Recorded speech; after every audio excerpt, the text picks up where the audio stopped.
কি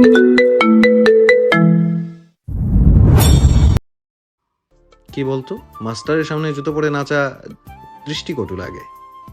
এবার আমি গান শুরু করছি, বি কেয়ারফুল, মিস্টেক যেন না হয়। উদ্যান গেয়ে উঠতে ফুল বড়সড় একটা ঝটকা খেলো। তাকে দাঁড়িয়ে থাকতে দেখে উদ্যান তার দিকে অগ্রসর হতে লাগলো। হাত উঁচিয়ে গানের নাচের ইশারা করলো। ফুল একটা বড় নিঃশ্বাস টেনে নাচতে লাগলো।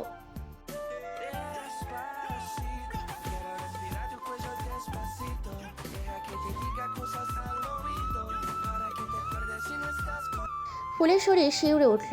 যদি সে বহু আগে জনপ্রিয়তার রহস্য খুঁজতে গিয়ে শুধুমাত্র একবার অনুবাদ সহ গানটা শুনেছিল, তবুও তার মনে হচ্ছে সে অর্থ বুঝতে পারছে। ফুলের স্টেপগুলো পারফেক্ট হওয়াতে উদ্যানের ভালো লাগছে না। ফুল ভুল না করলে উদ্যান তাকে শাস্তি দেবে কীভাবে, কষ্ট দেবে কিভাবে? ফুলের কান্না না দেখলে তার মাথা তো খারাপ হয়ে যাবে। উদ্যান ফুলের সামনে এগিয়ে দাঁড়ায়।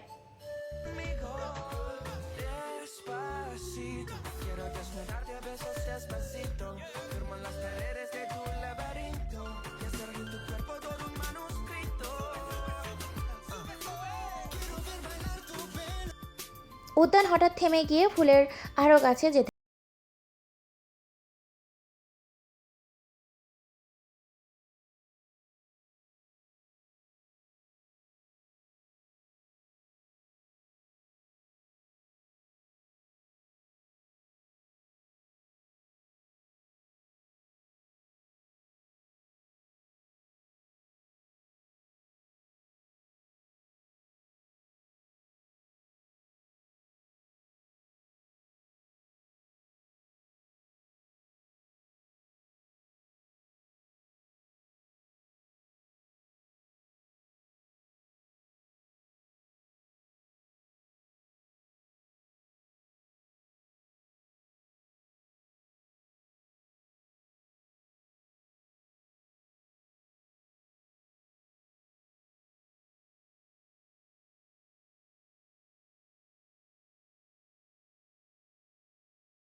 ভাবে উদ্যানের চোখ জোড়া দেখতে সক্ষম হলো।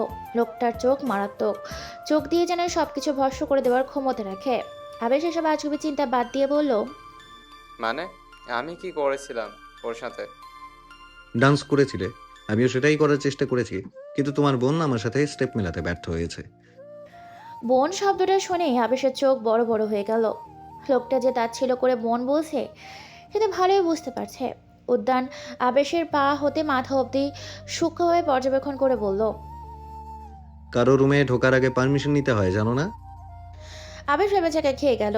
সে জানে উদ্যান হয়তো ইচ্ছে করেই ফুলকে আঘাত করছে, কিন্তু তার কাছে প্রমাণ নেই। তাছাড়া অনেক বুঝিয়ে শুনিয়ে মায়ের রাগ ভেঙেছে। এখন উদ্যানের সাথে তর্ক করতে গেলে মা আবারও রেগে যাবেন। আবেশ পুনরায় ফুলের সামনে গিয়ে বসলো। আলতো হাতে ফোনের ডান পাটা কাচের টুকরোটা একটানে বের করে ফেললো। তৎক্ষণাৎ ফুল আবেশের গলা জড়িয়ে ধরে গগন বিদারী চিৎকার করে ওঠে। আবেশ তো ফুলকে সামলাতে ব্যস্ত, কিন্তু উদ্যানের দৃষ্টি তাদের দিকেই স্থির। আর কেউ না দেখলেও মা বাবা সুলতানা বিষয়টা লক্ষ্য করলেন। আবেশ ফুলকে কোলে তুলে রুম থেকে বেরিয়ে গেল। পুরোটা দৃশ্য উদ্যান মনোযোগ সহকারে দেখলো। তারা চলে যেতেই মা বাবা সুলতানা উদ্দেশ্যে উদ্যান বলে উঠল, আপনার ছেলে ভুল করে ফেললো, আপনার অন্তত ওকে সামলে রাখা উচিত ছিল। মা বাবা সুলতানা সাহস সঞ্চয় করে উদ্যানের সামনে এসে দাঁড়ালেন। আবেশের মা হয়ে আমি তোমার কাছে ভিক্ষা চাইবো বাবা? তুমি ফুলকে ভিক্ষা দাও। যেই জিনিস আমার নয় সেই জিনিস আমি ভিক্ষা দেবো কিভাবে? মা বাবা সুলতানা অবাক চোখে তাকালেন, ক্ষীণ স্বরে আহরালেন, তার মানে তুমি আবেশের থেকে ফুলকে কেড়ে নিবে না? হুম। মা বাবা সুলতানের মুখ জল করে উঠল, কিন্তু উদ্যানের পরবর্তী কথাটা শুনেই উজ্জ্বলতা মুহূর্তেই ম্লান হয়ে গেল। কেউ যদি জেনে শুনে নিজের গলায় ছুরি চালাতে চায়, আমি কেন বাধা দিব? তাছাড়া আপনার ছেলে কে হয় আমার? আমি কেন তার ভালো চাইবো? মানে? মানেটা আপনার অজানা নয়, সব জানেন আপনি। আমি কি চাই সেই সম্পর্কেও ধারণা আছে আপনার। সবকিছু জানার পরেও যেচে পড়ে ছেলের জন্য মরণাস্ত্র ভিক্ষা চাইছেন, ভাবতেই ফানি লাগলো। মাহবুবা সুলতানা শাড়ির আঁচল দিয়ে কপালের ঘাম মুছে অসহায় কণ্ঠে বললেন। তুমি ফুলকে মেরে ফেলতে চাও? ফ্লোরের ওপর পড়ে থাকা রক্তের ফোঁটাগুলোর দিকে তাকিয়ে উদ্যান অত্যন্ত শান্তভাবে বলল। আমি ওকে বারবার মারতে চাই, প্রতি মুহূর্তে মারতে চাই। ওকে একবার মেরে আমি তৃপ্তি পাবো না। মাহবুবা সুলতানার আত্মা কেঁপে উঠল। উদ্যান চোখ সরিয়ে আবারও তার দিকে তাকায়। ওর সাথে যুক্ত থাকা প্রত্যেকেও সেই মরণ যন্ত্রণা ভোগ করবে। এখন চয়েস আপনাদের। মাহবুবা সুলতানা ফ্লোরে বসে বললেন। ফুলের কোনো দোষ ছিল না বাবা, তুমি ওকে শাস্তি দিও না। উদ্যান তাচ্ছিল স্বরে বলল। সর্বপ্রথম মাটির দোষ ছিল, তারপরের দোষটা ছিল গাছের। যেখানে পুরো ভিত্তিটাই দোষের মূল, সেখানে ওর অস্তিত্বটাও মস্ত বড় ভুল। উদ্যান উঠে দাঁড়ায়, বালিশের পাশ থেকে ফোনটা নিয়ে দরজার দিকে এগিয়ে যায়। বেরিয়ে যাবার পূর্ব থেমে গিয়ে বলল। রুমটা ক্লিন করিয়ে রাখবেন। আমি ফিরে এসে যেন ফ্লোরে পড়ে থাকা নোংরাগুলো না দেখি। কোলবাড়ি জড়িয়ে ধরে ব্যথা নিবারণের চেষ্টা করছে ফুল, কিন্তু আবেশ যতবার ক্ষতস্থানে মলম পরে লাগাচ্ছে ততবারই সে কুকিয়ে উঠছে। আর একটু সহ্য কর, হয়ে গেছে। আবেশ ফুলের পায়ে ব্যান্ডেজ পেঁচিয়ে ফুলের সামনে এসে দাঁড়ায়। ভেজা নেত্রদয় মুছে দিতে দিতে বলল। কান্না করলে তোকে খুব বাজে দেখায়। ফুল চোখ তুলে আবেশের দিকে তাকায়। আবেশের চুলগুলো যতটা বড় নয় ততটাও ছোটও নয়, স্বাভাবিক স্টাইলে কাটিং করা। উদ্যানের মতো অদ্ভুত দেখায় না, চোখ জোড়া স্পষ্ট দেখা যায়। মুখ ভর্তি খোঁচা খোঁচা দাড়ি, গায়ের রঙও ফর্সা। সব মিলিয়ে আবেশ সুদর্শন দেখতে। উদ্যানের মতো অতটা লম্বা না হলেও আবেশের উচ্চতা 5 ফুট 10। মনস্টারটা কবে যাবে আবেশ ভাই? আমাকে কবে মুক্তি দেবে? আবেশ ঠোঁটের কোণে হাসি টেনে বলল। জানি না, তবে তুই চিন্তা করিস না, আমি থাকতে আর কেউ তোকে কষ্ট দিতে পারবে না। ফুল নাক টেনে বাচ্চাদের মতো করে বলল। সত্যি বলছো? কিন্তু তুমি ওই মনস্টারকে কিছু বললে তো না, মামি তো বকবে। আমি চাই না আমার জন্য মামি তোমায় বকুক। আমি মমকে সামলে নেব। তাছাড়া ডেভিলটা তো বিয়ে করেই নিচ্ছে, তোর পিছনে লাগার টাইম পাবে না। আবেশ দেওয়ালের ঝোলানো ঘড়িটার দিকে চোখ বুলিয়ে নিল। এখন রাত 1টা বাজে। ডেভিলটা বিয়ে করে নেওয়া মাত্রই আমি মমের কাছে একটা আবদার করব। ফুলের চোখে বিস্ময় ফুটে উঠল। কি আবদার করবে তুমি মামির কাছে? আগে বল, আমাকে তোর কেমন লাগে? ফুল লাজুক হেসে বলল। এটা কেমন প্রশ্ন আবেশ ভাই? আবেশ একটু বিরক্ত মিশ্রিত কণ্ঠে বলল। আমি জানি আমাকে তোর খারাপ লাগে না, কিন্তু আজকে আমার একটা জিনিস খারাপ লেগেছে। কি জিনিস? ডেভিলটা যখন তাচ্ছিল্য করে তোকে আমার বোন হিসাবে আখ্যায়িত করেছিল, তখন আমার একটু খারাপ লেগেছে। খারাপ লাগার কি আছে? অবশ্য আছে, তুই আমার ফুফাতো বোন, সেই হিসাবে আমি তোর সাথে চেয়েছি বলে ওই ডেভিলটাও তোর সাথে নাচার সাহস পেয়েছে। আফটার অল ডেভিলটা আমার আপন ভাই, তাই তোর ওপর আমাদের অধিকারটাও সমান। কিন্তু আমি এটা সহ্য করতে পারবো না। আমি তোর ওপর সর্বোচ্চ অধিকার চাই, যাতে আমি খুব সহজে তোকে ডেভিলটার হাত থেকে বাঁচাতে পারি। আবেশের দিকে ফাল ফাল চোখে তাকিয়ে রইল ফুল। আবেশের বলা কথাগুলো তার মাথার ওপর দিয়ে গেছে। একটু সহজ ভাষায় বলবে? সহজ ভাষায় আপাতত বলছি না, আগে মমকে বলবো, তারপর তোকে। ফুল নিজের গালে থাকা আবেশের হাতের ওপর হাত রেখে বলল। কিন্তু মনস্টার তো এখন বাড়িতেই থাকবে, তাই না?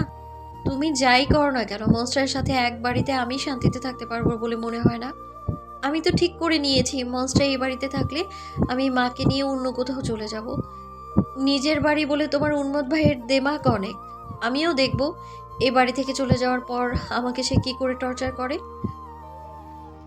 আবেশের ঠোঁটে লেগে থাকা হাসি আরো প্রসন্ন হলো। ফুলের মাথায় হাত বুলিয়ে বলল। ভুলে যাস না ফুল, আমিও এই বাড়ির ছেলে, সেই হিসাবে আমার অধিকার আছে। অবশ্যই আছে আবেশ ভাই, তোমার অধিকার আছে বলেই হয়তো মনস্টারটা তোমার সাথে বাজে বিহেভ করে না। আমার সেই অধিকার থেকেই তুই আর ফুফু এ বাড়িতে থাকবি ফুল। তবুও যদি কোনো কারণে থাকতে না পারি, তাহলে আমি নিজেই তোকে আর ফুফুকে নিয়ে অন্যত্রে চলে যাব। না আবেশ ভাই, তা হয় না। তুমি কেন আমাদের জন্য নিজের বাড়িঘর ছাড়বে? আবেশ ফুলের সামনে থেকে সরে ফুলের পাশে এসে বসলো। এদিকে সে সরে যেতেই ফুলের নজরে গেল দরজার দিকে।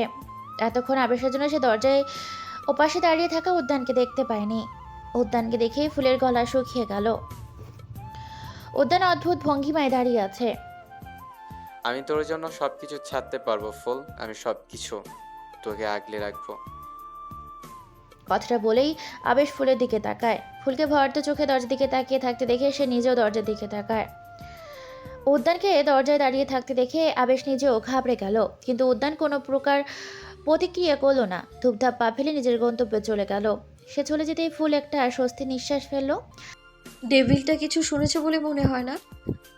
আবেশের কথার সাথে ফুল একদম একমত হতে পারল না। তার মনে পড়ে গেল তখন উদ্যান তার বিড়বিড় করে বলা কথাগুলো শুনতে পেয়েছিল। সকাল 7টা, আকাশের পূর্ব দিকে সূর্য নিজের রক্তিম আভা ছড়িয়ে দিয়েছে। বদ্ধ জানলার পর্দা ভেদ করে সেই আভা রুমে প্রবেশ করতে পারছে না। খাটের ওপর ঘুমিয়েছে ফুল। নিস্তব্ধ রুম জুড়ে অন্ধকারে রাজত্ব করছে। এমন সময় মাথায় কারো স্পর্শ পেয়ে ফুলের তন্দ্রার বিঘ্ন ঘটে।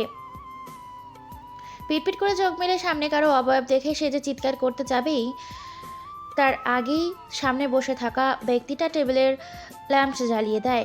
নরম গলায় বলে, ভয় পাস না, আমি এসেছি। মায়ের স্নিগ্ধ কণ্ঠ শুনে ফুলের ভয় কেটে যায়। বিছানা থেকে উঠে মায়ের গলা জড়িয়ে ধরে। মা, তুমি এসে গেছো? ফুল রেহানা বেগমকে ছেড়ে দিয়ে সোজা হয়ে বসলো। অভিমানী সুরে অভিযোগ করে বলল, তুমি জানো তোমার অবর্তমানে তোমার মেয়ের সাথে মনস্টারটা কি কি করেছে? রেহানা বেগম চমকালেন না, বরং বরাবরের ন্যায় শান্ত গলায় বললেন, জানি, ভাবি সব বলেছেন আমায়। তুমি কি এবারও কিছু বলবে না মা?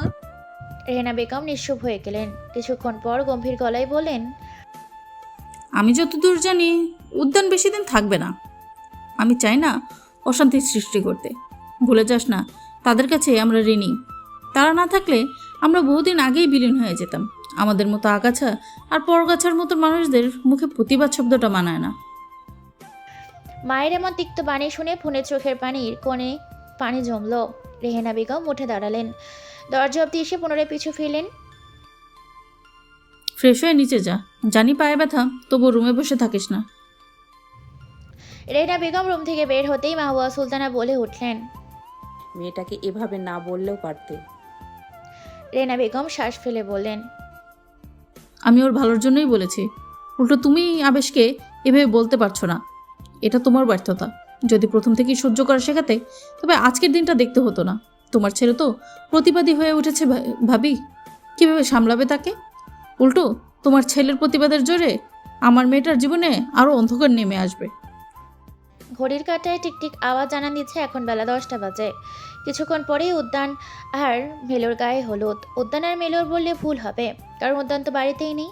সে অবশ্য পূর্বেই জানিয়ে দিয়েছিল এসব আজগুবি নীতিতে সে পালন করবে না, শুধু বিয়েটুকুই করবে। তবুও মেলোর হলুদের আয়োজন বেশ তোড়জোড় করেই করা হচ্ছে। লিভিং রুমের সোফায় বসে আছেন সুনেহারা মা আর মাহবুবা সুলতানা। আপা, উদান খানজাদা এত বছর পর টুপ করে কোথা থেকে এসে হাজির হলো? মাহবুবা সুলতানা হলুদের বাটি সাজিয়ে রেখেছিলেন। মার্জিয়া বেগম কথা শুনে তিনি বিরস মুখেই বললেন, সেটা তো আমার থেকে ভালো তোর জানার কথা। ছেলেটাকে মেক্সিকোতে পাঠিয়েছিলাম তোর কাছে। তুই আমার ছেলের সাথে কি করেছিস তা তো তুই ভালো বলতে পারবি। মার্জিয়া বেগম থতমত খেয়ে গেলেন। হ্যাঁ, এটা সত্যি যে উদ্যানকে আর তার কাছে পাঠানো হয়েছিল, কিন্তু তারা তো 10 বছর আগেই সর্বস্ব হারিয়ে দেশে ফিরে এসেছেন। যদিও উদ্যানকে সে মাত্র 1 বছরই নিজের কাছে রেখেছিলেন, তারপর বাড়ি থেকে বের করে দিয়েছিলেন। এটা অবশ্য কেউ জানে না। আর উদ্যান তো মাহবুবা সুলতানকে এই ব্যাপারে কিছু বলেছে বলে মনে হয় না। উদ্যানকে বাড়ি থেকে বের করে দেওয়ার পরেও মার্জিয়া বেগম প্রতি মাসে উদ্যানের খরচ চালানোর নরম নাম করে দীর্ঘ 4টা বছর মাহবুবা সুলতানের থেকে মোটা অঙ্কের টাকা হাতিয়ে নিয়েছিলেন। মাহবুবা সুলতানা জিজ্ঞাসা দৃষ্টিতে তাকাতেই মার্জিয়া বেগম প্রসঙ্গ পাল্টে ফেললেন। আচ্ছা আপা, সৎ ছেলেকে এমন বড় গলায় নিজের ছেলে বলতে খারাপ লাগে না? শুরুতে না হয় দুলাভাইয়ের চাপে বাধ্য হয়ে বলতে, কিন্তু এখনো বলার কারণ কি? মাহবুবা সুলতানার হাত থেমে গেল। চোখ মুখ লাল বর্ণ ধারণ করতেই মার্জিয়া বেগম জোরপূর্বক হেসে বললেন, ক্ষমা করে দাও, আমি এভাবে বলতে চাইনি। মাহবুবা সুলতানা আশেপাশে চোখ বুলিয়ে তীক্ষ্ণ কণ্ঠে বললেন, আমি জানি না তুই উদ্যানের সাথে ঠিক কি কি করেছিস, আর জানতেও চাই না। কিন্তু তুই একটু আগে যা বললি তা দ্বিতীয়বার উচ্চারণ করলে আমি তোকে পুলিশে দেব। মার্জি বেগম শুকনো ঢোক গিলেন। এরই মাঝেই সুনেরা, মেহেক আর মাহি মেলোকে নিয়ে নিচে নেমে এলো। মেলোর পরনে হলুদ রঙের ভারী লেহেঙ্গা, সঙ্গে কাঁচা ফুলের গহনা। তাদের পেছনে আবেশ ফুলকে ধরে নিচে নেমে আসছে। ফুলের পরনে বাকিদের মতো গোলাপি রঙের সিল্কের শাড়ি, শাড়ির সাথে ম্যাচিং করে একজোড়া ইয়াররিং পরেছে। এছাড়া তেমন কোনো সাজগোজ করেনি। আবেশ আলাদা করে গায়ে হলুদ উপলক্ষে বিশেষ কিছু পরেনি, জাস্ট একটা নীল রঙের শার্ট, কালো প্যান্ট পরেছে। আবেশ বিরক্তিমাখা কণ্ঠে আওড়ালো, কেন যে এই অবস্থা, নিচে নামতে চাইছিস কে জানে। ফুল ফিজিল হেসে বলল, নিচে গায়ে হলুদের অনুষ্ঠান হবে আর আমি উপরে বসে থাকবো, তা কি করে হয় আবেশ ভাই? হ্যাঁ, টেবিলের গায়ে হলুদ নয়, মরিচ দেওয়া উচিত। আবেশের কথা শুনে সবাই হেসে উঠলেও মেলো বিরক্তিসূচক শব্দে বলে উঠল, দেহকে নিয়ে উল্টো পাল্টা কথা বলবে না। সবাই হাসি থামিয়ে দিলেও ফুল মুখ টিপে হাসছে। আবেশ হালকা কেসে বলল, তা আপনার দেহ কোথায়? মেলো উত্তর দিল না। তাকে স্টেজে বসিয়ে গায়ে হলুদের পর্ব শুরু করা হবেই এমন সময় তার ফোনে একটা কল আসে। ফোনটা হাতে নিয়ে স্ক্রিনে 3 নামটা দেখা মাত্রই মেলোর মুখের হাসি ফুটে উঠল। সে তৎক্ষণাৎ কলটা রিসিভ করে কানের কাছে ধরল, কিন্তু অপর পাশ থেকে উদ্যানের কথাগুলো শুনে মেলোর মুখের হাসি মিলিয়ে যায়। তবে এসবের মাঝে তাকে বেশ কঠোর দেখাচ্ছে। সেখানে এসেছে উদ্যানের কাজে সাহায্য করতে, তাই উদ্যানের কথার অবাধ্য হতে পারবে না। সর্বাবস্থায় তাকে উদ্যানের কমান্ডো ফলো করতে হবে। উদ্যান কল কেটে দিয়ে মেলো কিছুক্ষণ থম মেরে বসে রইল। এমন সময় সুনেরা হাতে কিছু হলুদ নিয়ে মেলোর গালে ছোঁয়াতে উদ্যত হয়, কিন্তু মেলোর গায়ে হলুদ ছোঁয়ানোর পূর্বে মেলো এক ঝটকায় হাত সরিয়ে দেয়। ঘটনার আকস্মিকতায় কেউ বুঝে ওঠার আগেই চুলের হাত থাকা হলুদ গিয়ে ফুলের গলায় ছিটকে পড়ে। আশেপাশে থাকা প্রত্যেককে নিজেদের জায়গায় জমে গেল। ফুল কাপা কাপা হাতে গলা স্পর্শ করলো, তারপর হাতটা সামনে এনে দেখে হলুদের টুকরো দিয়ে নির্লিপ্ত হয়ে ভঙ্গিতে বসে রইল। নীরবতা ভেদ করে ফুল গর্জে উঠল, আপনি এটা কেন করলেন? ফুলের প্রশ্নে বাকি সবার হুঁশ ফিরল। সবাই জিজ্ঞাসা দৃষ্টিতে মেলোর দিকে তাকাতেই মেলো বাসা থেকে উঠে দাঁড়ায়। কারোর প্রশ্ন উত্তর না দিয়ে এক ছুটে নিজের রুমে চলে গেল। এদিকে ফুলের শরীর অবশ হয়ে আসছে, হলুদ রাগা অংশটুকু যেন জ্বলে পুড়ে খাক হয়ে যাচ্ছে। নিজেকে সামলাতে না পেরে ফুল মেঝেতেই বসে পড়ল। সাথে সাথেই আবেশ তাকে উঠাতে উদ্যত হয়, কিন্তু তাকে থামিয়ে এনা বেগম ফুলের সামনে বসে পড়লেন। নিজের শাড়ির আঁচল দিয়ে যত্ন সহকারে ফুলের গলায় লেগে থাকা হলুদটুকু মুছে দিলেন। যদিও হলুদের দাগ পুরোপুরি উঠল না, ফুলের ফর্সা গায়ে হলুদের দাগ যেন আরও চকচক করছে। আজ শুক্রবার, বাদ পর বিয়ের সময় ধার্য করা হয়েছিল। উদ্যান এখনো বাড়িতে ফিরেনি। মা বাবা সুলতানা বেশ কয়েকবার কল দিলেও উদ্যান ফোন রিসিভ করেনি। এদিকে মেলো দরজা আটকে বসে আছে। আরেকটিবার বিয়ের সময় ঘনিয়ে এসছে। খাওয়া দাওয়ার আয়োজন বাড়ির পাশের খোলা জায়গায় করা হয়েছে। আস্তে আস্তে লোকজন আসতেও শুরু করে দিয়েছে। সব মিলিয়ে বিছির একটা পরিস্থিতি। হাজার জনের উত্তরে দাওয়াত করা হয়েছে। খানজাদা বংশ খুব দামি দামি বংশ। এই বংশের পূর্বপুরুষ জমিদার ছিলেন। এই সময় এই বাড়িতে জমিদার বাড়ি হিসেবেই সবাই চিনত। কালের পরিবর্তনে সেই নাম হারিয়ে গিয়ে খানজাদা নিবাস নামে পরিচিত পেয়েছে। ধর্ম বর্ণ নির্বিশেষে এলাকার সবাইকে দাওয়াত দেওয়া হয়েছিল। মাওয়া সুলতানা ভাবনায় পড়ে গেলেন, এখন কি হবে? উদ্যান কি তবে তাদের মান সম্মান ধূলিসাৎ করে দেওয়ার লক্ষ্যেই দেশে ফিরেছে? মাওয়া সুলতানা আবারও মেলোর দরজার সামনে এসে দাঁড়ালেন। নিজেকে ধাতস্থ করে দরজার হাত রাখতেই দরজা খুলে যায়।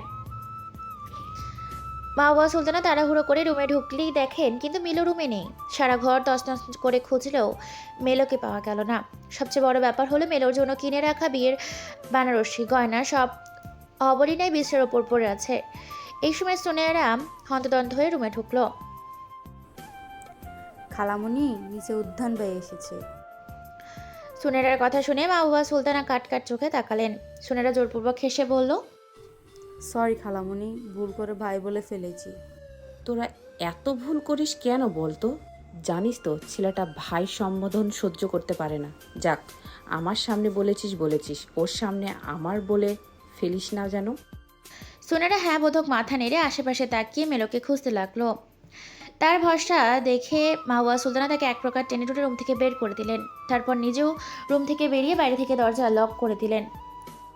মেলো রুমে নেই। সে কি, কোথায় গেল? দরজা বিড়িয়ে রেখে ব্যালকনি দিয়ে পালিয়ে গেছে। কি? সুনেরা প্রচণ্ড শকড হয়ে আছে। মাহবুবা সুলতানা কয়েক কদম সামনে গিয়ে পিছু ফিরে বললেন, সুনেরা মেলো চলে গেছে, এই খবরটা যেন দোকান না হয়। মাথা নেড়ে হ্যাঁ বলল। মাহবুবা সুলতানা লিভিং রুমে এসে দেখলেন উদ্যান সোফায় বসে ফোন টিপছে। মাহবুবা সুলতানা আশেপাশে তাকিয়ে দেখলেন আত্মীয় স্বজন দূরে দাঁড়িয়ে নিজেদের মধ্যে কথা বলছে। সে এসে উদ্যানের পাশে বসলো। তোমার হবু বউ চলে গেছে, ব্যাপারটা তুমি জানো? উদ্যান মৃদু স্বরে বলল। হুম। মাহবুবা সুলতানা আশ্চর্য হলেন। তুমি ঠিক কি করতে চাইছো? উদ্যান ফোনটা রেখে মাহবুবা সুলতানার দিকে তাকায়। ঠিক তখনই স্যুট বুট পরা দুইজন ভদ্রলোক বাড়ির ভিতর ঢুকলো। উদ্যান ফোনটা রেখে মাহবুবা সুলতানার দিকে তাকায়। ঠিক তখনই স্যুট বুট পরা দুইজন ভদ্রলোক বাড়ির ভিতর ঢুকলো। তারা সোজা উদ্যানের সামনে এসে দাঁড়াতেই মাহবুবা সুলতানা হতভম্ব হয়ে গেলেন। দুজন লোকের মধ্যে একজন হচ্ছে তাদের পারিবারিক লয়ার আর একজন হচ্ছেন তাদের ম্যানেজার। খানজাদা ফ্যাশন হাউস সহ পুরো দেশ মোটামুটি 5টি ব্র্যান্ডের শোরুম আছে। এগুলো মূলত তাদের পারিবারিক বিজনেসের অংশ। এতদিন যাবৎ এগুলোর দায়িত্ব ম্যানেজারের উপরেই ছিল। এই ম্যানেজার ছিলেন উদ্যানের বাবা তাশরিফ খানজাদার বিশ্বস্ত বন্ধু। তাশরিফ খন্দকার এর অবর্তমানে ম্যানেজার হিসেবে তিনিই ব্যবসা দেখাশোনা করছেন। তাদের দুজনকে একসাথে আসতে দেখে মাহবুবা সুলতানা ঘামতে লাগতেন। উদ্যান ঠিক কী করতে চাইছে বুঝতে না পারলেও সে খানিকটা আঁচ করতে পারছে। তেহদীপ খানজাদা, কেমন আছো? বহু বছর পর দেখা হলো। ম্যানেজারের কথার উত্তরে উদ্যান সোজা হয়ে বসলেন। আমি তো ভালো আছি আঙ্কেল। সমস্ত রেকর্ড গুছিয়ে এনেছেন তো? জি। ম্যানেজারের হাতে থাকা ফাইলগুলো খুলে দেখতে চাইলে উদ্যান বাধা দিতে বলল। লাগবে না, আমি কিছুই দেখতে চাই না, আপনারা বসুন। ম্যানেজার আর লয়ার সামনে থাকা সোফায় বসলেন। লয়ার আঙ্কেল, আপনাকে যেসব পেপার রেডি করে আনতে বলেছিলাম এনেছিলেন?